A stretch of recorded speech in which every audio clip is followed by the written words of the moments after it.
Hello everyone. So of course in sixes the primary game mode that is played is 5CP. And I kind of wanted to talk about 5CP, right? So for starters, as an aside, yes, 5CP definitely favors the kind of class selection that you see. I saw some discussion about that with regards to my Highlander and Prolander video. And I was in the process of recording a video talking about why 5CP as opposed to other formats, because it isn't a decision that was made to prevent you from seeing more off classes than you do. And that is not the topic I'm going to go over here, but I figure I can just talk about it briefly. Overall idea is, like, first and foremost that yeah, there wasn't a ton of consideration for format necessarily when Sixes was first conceived, and that includes class selection as well. People would really just play whatever classes, or just quickly figured out like which classes tended to be generally good. But also a big thing is that payload literally did not exist when Sixes was created. So by the time payload's added, you already have some metagame being developed, and from there, like, people of course have some preference towards 5CP and attack defend as a result. And over time, people just preferred the gameplay of 5CP. They found it more fun, and that kind of just became the de facto format. Of course, Koth is another staple of Sixes as well. But yeah, part of it is just, you know, historical precedent, and part of it is like map design as well. Payload, at least a lot of the classic staple payload maps people enjoy playing, are really, really big and would not be suited to 6 players in each team. So yeah, some of it is just preference, and some of it is just kind of a historical precedent. But anyway, we are talking about 5CP today. We're talking about the game mode as a whole, and kind of asking the question of, is 5CP flawed? Because I remember in my time, early into playing Sixes, that was all the discussion is about the flaws of 5CP, how it's a flawed game mode.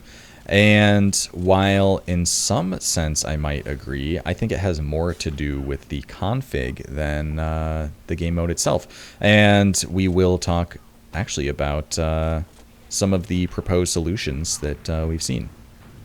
So for starters, people do like to levy the criticism that 5CP is kind of a stalemated game mode.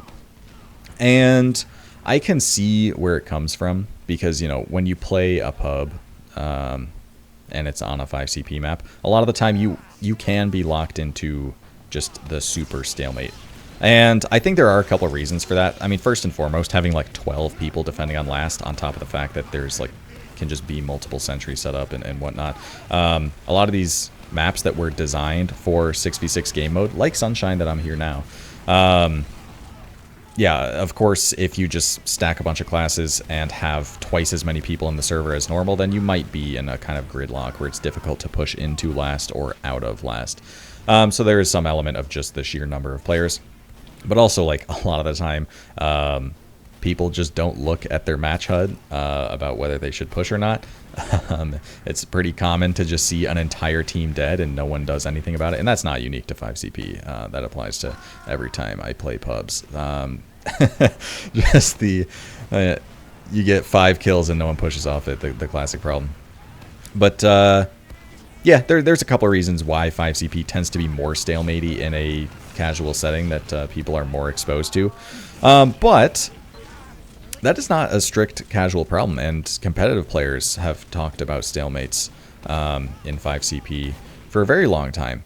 And there's a couple of reasons for that. So first and foremost, at a baseline level, I think the way the game mode functions for pretty much everyone across all regions is, if there's a round timer, and you can actually see it on my HUD right now, it's 4 minutes that we're playing with.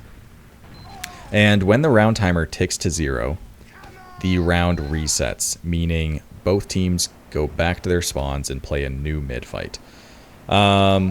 Now, of course, the round timer resets anytime you score a point. So basically, if you are in a stalemate, in the sense that no team has capped a point in either direction for the entire duration of the round timer, then you play a new mid. And this is something that typically favors a team. Because typically the team with control of mid, at the very least, they can have control of the other teams too as well. On paper, you wouldn't really like to fight for the point that you already had control of. If you already have mid, then resetting and having to fight for it again is not really attractive. Now, of course, there are other things you have to factor into the equation, such as how consistent or strong your team is at a mid fight. But basically,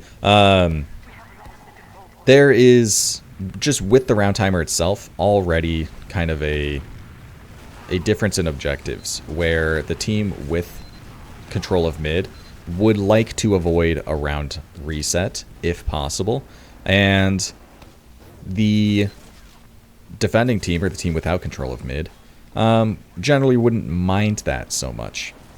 Now, of course, this is an oversimplification, because there are going to be some times where, as the team with control of mid, you might not really even mind that much, or you don't want to expend so many resources that suddenly the other team benefits from pushing out. All that is true. But at a baseline level, you have one team that doesn't really have to do anything to get a benefit. They can wait out the timer and play a new mid. And then the other team where that's not really the case. This is definitely more pronounced on last. You don't really see teams just trying to stalemate and not do anything on their own second. But this lends itself towards a kind of stalemate where a team might not be incentivized to push off of last, for instance, if they're quite close to getting a round reset. So, yeah, at a baseline level, there is that kind of stalemate factor of a round reset kind of benefits one team over the other, and to achieve a round reset, you just wait. Now, of course, this is a comparable kind of difference in objectives that you see in payload or attack defend, or any team that just hard assigns attack or defense to one team or the other. But it is a consideration. Now, with that in mind, what do we see to kind of alleviate that problem? Well, I suppose I should introduce another factor as well, which is that the config that everyone used, and this is, global, up until pretty recently, they all do vary in their own ways, but at a baseline level, whichever team has more points, well, let me introduce another factor as well, which is the game timer, not just the round timer. And I don't think I can look at it in this demo, and my HUD should have it, but it does not. But this is typically teams play 30-minute halves, right? And however many halves you play or what have you is up to the config and up to the region and whatnot. But you have a round timer that ticks independently of anything else happening. It's independent of the round timer, independent of points being capped, independent of time in between rounds even. And basically, when this timer hits 0, what used to be the case globally was that the game would end, and whichever team had scored more points by that time would win. And this is the primary stalemate driving force, because of course you have like small stalemates for however many minutes a round timer might be if a team is failing to push into last. But the grander stalemates, the kind of the driving force in what makes people think of 5CP as a stalemate game mode in sixes is the fact that there is a hard limit to how long the game goes. And if a team is leading rounds, they basically, there's nothing incentivizing them from taking any risks that might lose them a round, because they can do nothing. They don't have to really take risks to try and score more rounds in order to win. So as a result, it is not that uncommon to have a team go up rounds and essentially just park the bus, right? Because you no longer need to score anymore to win. So you don't really have to take any offensive risks. You just have to play very solid defensively. Now, I will say that this is still the case in basically every region except North America, as far as I'm aware. And this does have advocates, this kind of style. So it's not uncommon, especially for Europeans, to be defending this decision of this kind of hard limit. For a variety of reasons, which I suppose I'll get into when I talk about the alternatives. But yeah, as a result, you are in this place where as long as you are leading rounds, you don't really have to take any offensive risks.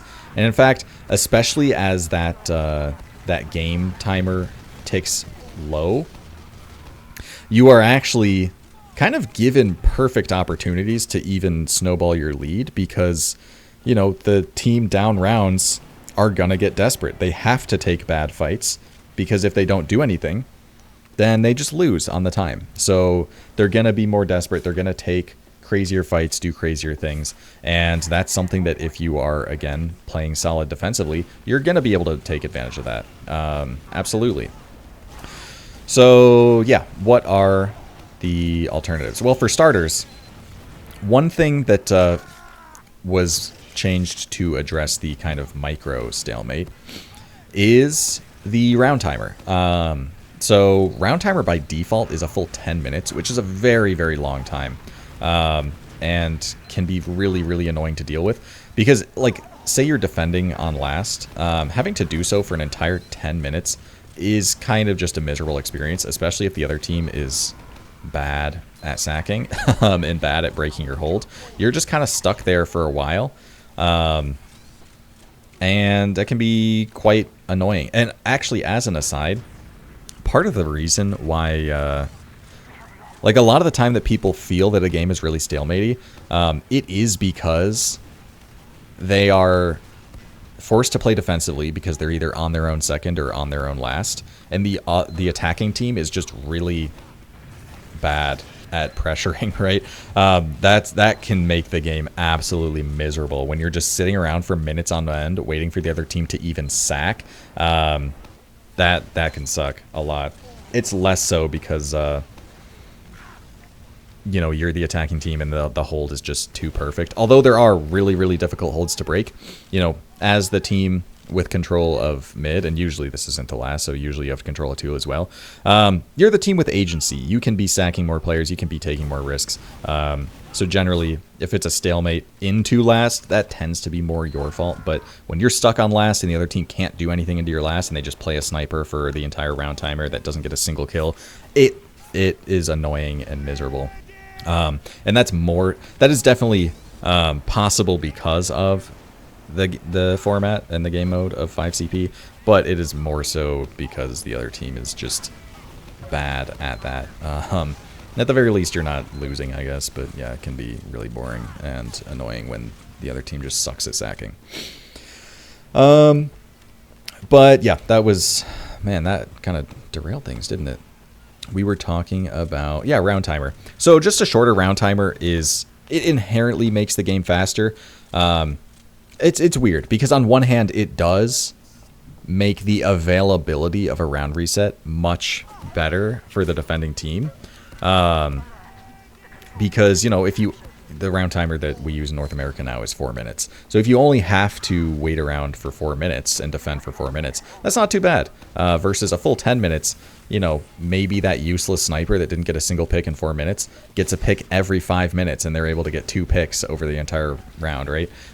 Suddenly, like, defending becomes a little more difficult when the attackers just have so much time to do so. And again, with that full 10 minutes against the team that sucks at sacking, it's just even worse because you have to deal with that misery for that much longer. But round resets become a very real possibility. Now, of course, there are there is positives and negatives to this because on one hand, you're going to see less people attempt to push out a last when they don't have to reset. But you're also going to see more aggressive gameplay from the attackers because they're going to have to do more and more drastic things to avoid that reset sooner. On top of the fact that you still tend to see a faster paced game when there's more resets, which is counterintuitive, right? Because you would expect that if it's resetting all the time, it's just very stalematey. But a round reset does just shake things up. It introduces a new mid, and a lot of things can happen off of a mid fight. Now, of course, it could just go into another last stalemate, which is, you know, not impossible and not necessarily particularly rare, but it is shaking up the bottle, and, you know, any mid fight could be a new mid to last opportunity. So you definitely you have to take that into consideration, right? But yeah, round timer is basically just a way to prevent those super long round stalemates from going, and it has some unintended consequences of making, you know, resets more available and more common for the defending team. But the meta has kind of just changed as a result. You know, I would not be surprised if, because of a round timer of 4, something like a 4-man, that's part of the reason why it's becoming a more popular strategy. Because rather than reset to mid, you can sack 4 players, lose 2, you still have mid, and potentially even have add into 2, but the round timer reset because a point got capped. So now you basically have a renewed opportunity to push with. On top of the fact we might see more meta development with prolonging cap on 2. I mean, we saw it, I think, in grand finals recently, where a team didn't cap 2 at all until that first sack. So it gave them time to kind of set up, to kind of spot and decide what they wanted to do.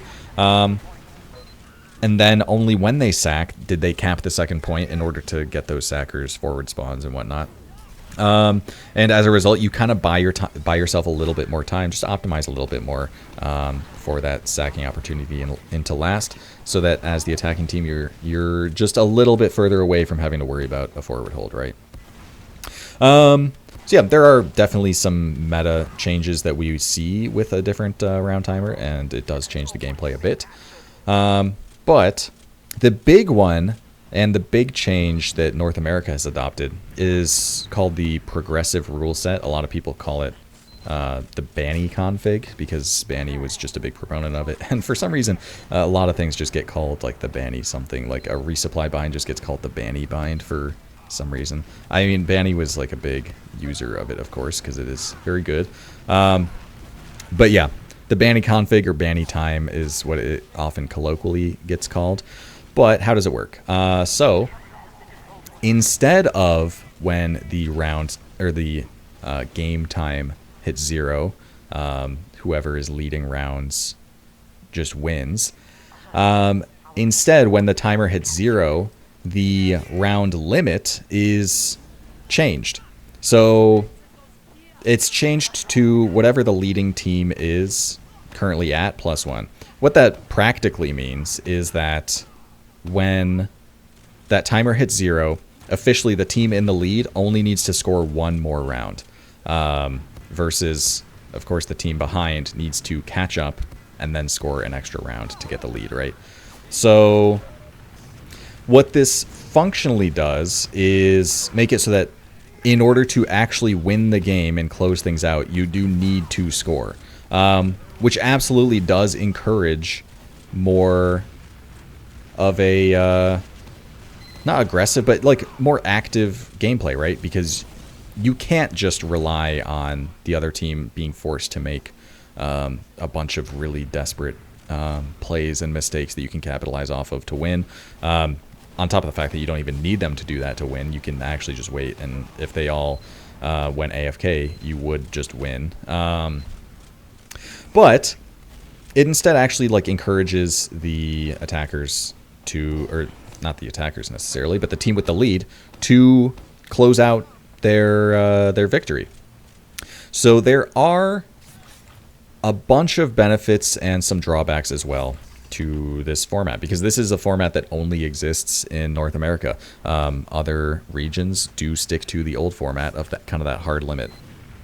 So for starters, something that I really, really enjoy about the format is twofold. It's, for starters, that you tend to see more of just TF2 being played without strong consideration towards the config. It, like, oftentimes there's kind of a disconnect in between just playing a scrimmage and playing a match, where in a scrim you're kind of just playing the game. You're playing smart pushes and good holds and making decisions based off the state of the game without much information for any timer or whatever. Sometimes you see when there's like a minute left in a scrim or like a minute and a half left, just barely enough to get around and a team is down by a round. They might really try hard to tie things up before the end. But by and large, like, you really only see the timer come into effect when it's down to like 30 seconds or whatever, and then people are like, oh, well, the game's pretty much over now, let's just go feed or whatever.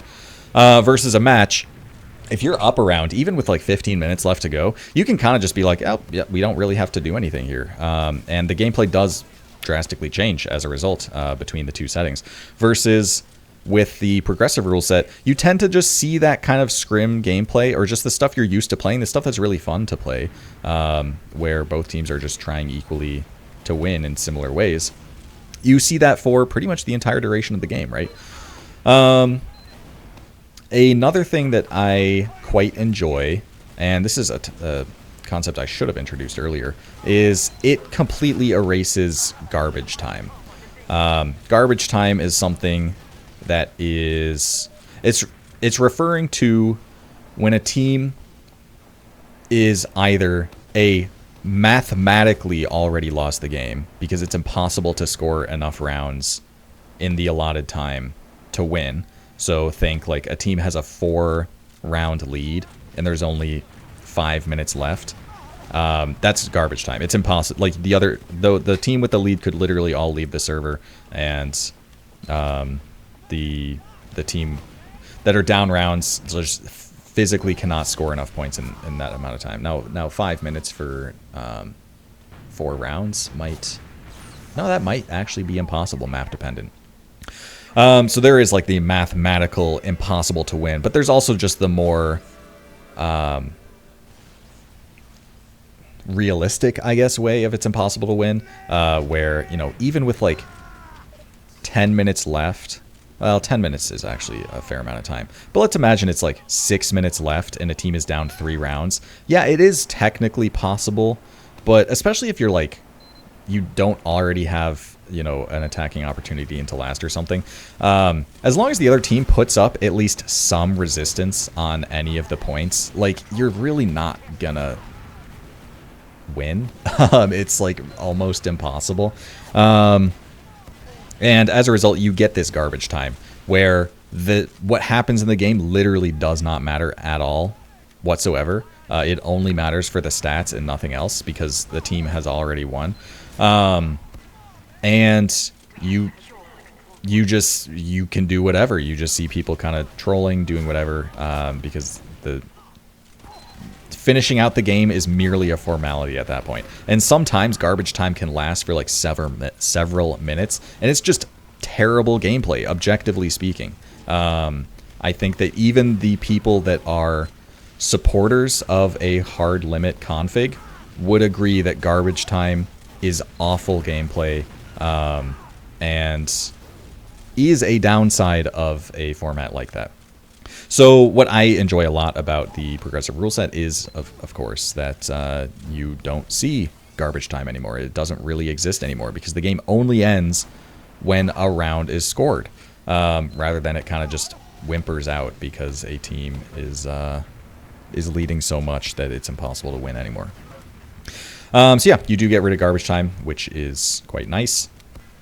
Was there anything else I wanted to talk about with this before I kind of compare the positives and negatives of the two formats? I'm trying to think. Yeah, no, let's talk. Well, I suppose one negative that gets brought up a lot about the progressive rule set with regards to kind of in a vacuum as opposed to a comparison between the two is that games can go longer. Because, again, this overtime is theoretically infinite.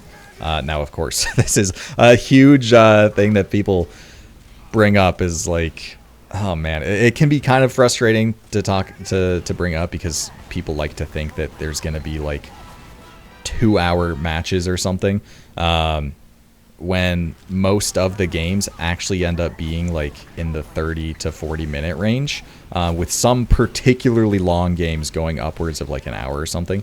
You know, maybe we're going to see that theoretically infinite overtime where the players are just stuck there in limbo until the end of their lives. But, you know, with enough round resets and like small round timers, like teams are, on top of the fact that teams have to actually take risks to win when they're attacking, you see enough shakeups that, you know, these rounds tend to be scored even in very close games. That being said, when both teams are particularly bad at pushing, yeah, games can go very annoyingly long because these teams are bad at pushing. And that was actually something that was a consideration for the lower divisions of RGL, because this was a config that was used at the higher levels before being adopted site-wide. But the main consideration keeping it from the lower divisions was that, you know, these lower divisions are bad at pushing because they're just, you know, less experienced at the game. So you wouldn't want this this thing to go on forever, right? As far as I'm aware, that didn't really actually materialize, and it tends to be a pretty positive change for the lower divisions as well.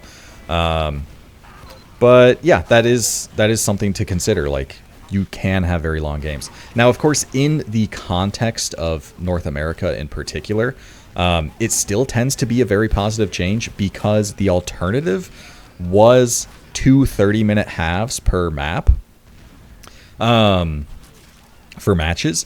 So you'd have a first to 3 half 1, and then a halftime, and then a first to 5 second half, right? So if a team, you know, scored 3 rounds in 10 minutes, then that first half ends, and then if they never scored any rounds past that, then it would continue for another 30 minutes in that second half. But with that in mind, this was kind of just grandfathered in from ESEA, because that was just kind of the restriction at the time. That's just what ESEA was using for, I think, Counter-Strike or whatever, so TF2 just kind of adopted that to fit in. But it was not uncommon for, you know, both halves to go to 30 minutes, plus you have a halftime, so you just end up with over an hour game being quite common.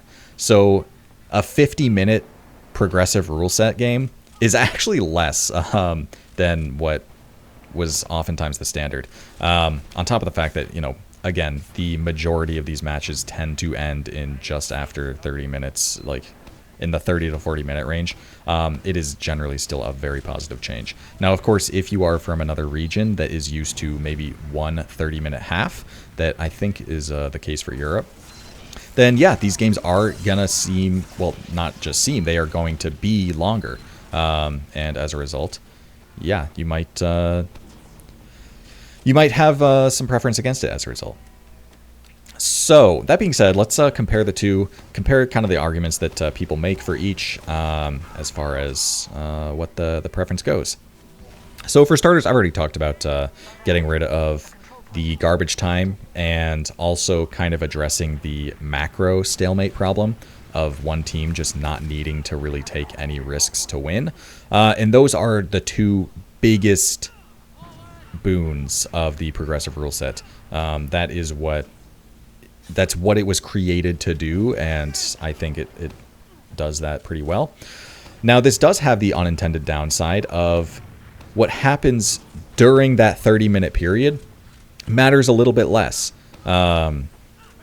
Because, yes, it is better if you are leading 3 rounds than leading, you know, just by 1 or something. But there is functionally no difference between a 2-1 scoreline and a, you know, 3-4 scoreline once that timer hits 0. The only thing that matters is the round deficit. So as a result, a lot of the detractors tend to argue that those intermediate rounds, the rounds that are actually scored during that 30-minute period, don't matter as much, which I can see the argument for. I think at the time, though, it matters, right? Because, you know, if you can take a 2-0 lead, then it doesn't matter if that soon becomes a 2-1 and was functionally no different than like a 1-0 lead. I know numbers can get confusing here. But even if that deficit is then crossed and suddenly that round, like those 2 rounds cancel out, still at the time it was valuable and you enjoyed getting it. And also for the team that was down rounds, closing that deficit is also still valuable. So both of those rounds at the time of being scored are still quite valuable, even if they kind of have this unintended effect of sort of canceling out over the course of the game.